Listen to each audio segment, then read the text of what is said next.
That's why we relax yung sailing schedules po ng ating mga barko. Like for this Christmas, yung relaxation natin will commence on December 20 and it will end on January 4. Mabilis na pag-alis ng mga bumabiyaheng barko.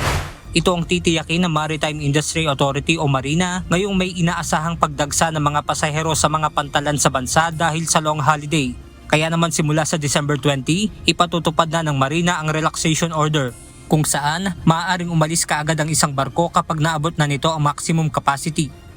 Actually, walang multa actually, no? Kasi we are just giving directive that they are allowed to relax the schedule.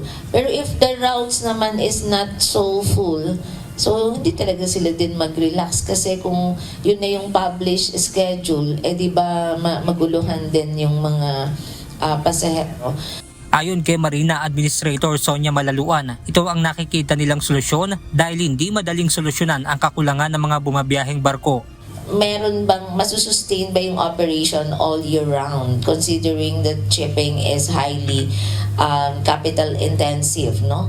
So hindi naman pwedeng bibili ako just for peak season. So usually they manage based on the demand throughout the year. So yung ating policy in Marina is when you increase the frequency, then you increase also the capacity.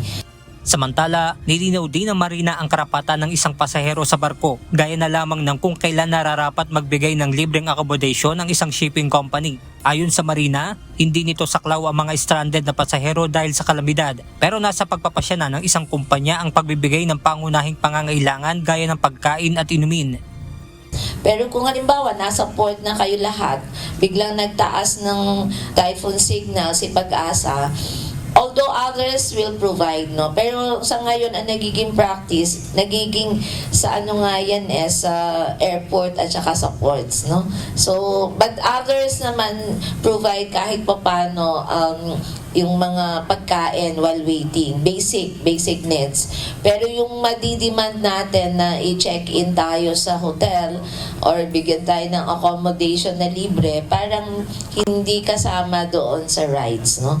So, kung ang ship owner or ship operator ang may problema, nag-cancel siya kasi hindi niya na-check, may problema pala yung barko, then responsibilidad nila na dalhin kayo sa isang desente at maayos na tirahan. Paalala naman ng Marina sa mga pasahero ngayong long holiday na planuhing mabuti ang pagbiyahe at sumunod sa mga ipinatutupad na regulasyon upang makaiwas sa abala sa mga pantalan.